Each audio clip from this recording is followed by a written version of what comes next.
बात एक बेहद अहम अधिकार की, जीवन का अधिकार। अनुच्छेद 21 के तहत दर्ज ये अधिकार सिर्फ शारीरिक रूप से जीने तक सीमित नहीं है। इसकी सही व्याख्या है गरिमा और सम्मान के साथ जीने का अधिकार। राइट टू लाइफ में ये है कि राइट टू एजुकेशन आता है, फिर राइट टू क्लीन एनवायरनमेंट आता है, फिर उसमें राइट टू फूड और right to health care, right to housing. ये सारे जो अधिकार है, जो सबसे इम्पोर्टेंट अधिकार है, वो आर्टिकल 21 में है। तो कहा जा सकता है कि ये सबसे इम्पोर्टेंट आर्टिकल है कॉन्स्टिट्यूशन का।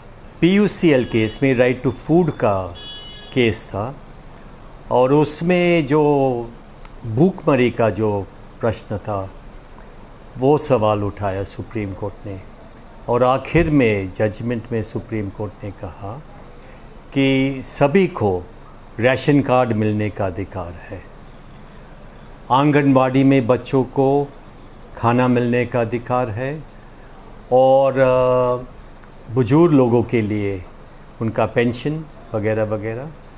तो PUCL केस मेन केस है आर्टिकल 21 के बारे में। सुप्रीम कोर्ट ने अपने तमाम फैसलों में इसका दायरा बढ़ाया है। 1978 में मेनका गांधी बनाम भारत सरकार मामले में कोर्ट ने कहा कि जीवन के अधिकार का अर्थ सम्मान से जीना है। प्रेम शंकर बनाम दिल्ली मामले में कोर्ट ने किसी आरोप में गिरफ्तार व्यक्ति को हथकड़ी पहनाने पर रोक लगाई।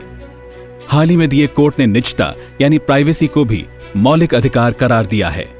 उसे भी सम्मान के साथ जीवन जीने का हिस्सा बताया गया है।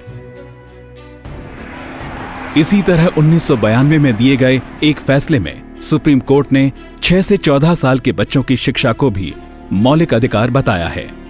कोर्ट ने माना था कि सम्मान के साथ जीने के मौलिक अधिकार के लिए जरूरी है कि लोग शिक्षित हों। कोर्ट के इसी फैसले की वजह से संविधान में संशोधन कर अनुच्छेद 21A जोड़ा गया। ये 6 से 14 साल तक के बच्चों को अनिवार्य और निःशुल्क शिक्षा का अधिकार देता है। स्वतंत्रता के अधिकार के तहत अब आखिर में बात अनुच्छेद 22 की। यह अनुच्छेद किसी व्यक्ति के गिरफ्तार होने की स्थिति में उसके अधिकारों की बात करता है। ब्रिटिश शासनकाल में किसी को कभी भी हिरासत में लिया जाना आम बात थी। आजाद भारत में ऐसा नहीं है। अनुच्छेद 22 स्पष्ट रूप से कहता है कि पुलिस किसी को गिरफ्तार करते वक्त उसे इसकी वजह बताएगी। गिरफ्तारी के दौरान उसे कानूनी मदद लेने अपने वकील से मिलने से नहीं रोका जाएगा। सबसे अहम बात यह है कि गिरफ्तारी के 24 घंटे के भीतर गिरफ्तार किए गए व्यक्ति को मजिस्ट्रेट के सामने पेश करना होगा।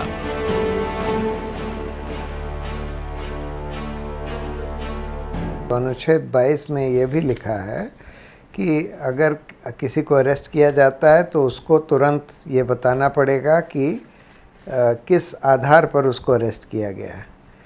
अगर उसको अरेस्ट किया जाता है तो उसको अपने वकील को कंसल्ट करने का तुरंत अधिकार दिया जाएगा और उसको मैजिस्ट्रेट के यहाँ 24 घंटे के अंदर प्रोड्यूस किया जाएगा, और 24 घंटे के आगे मैजिस्ट्रेट के ऑर्डर के बगैर उसको अरेस्ट नहीं किया जा सकता।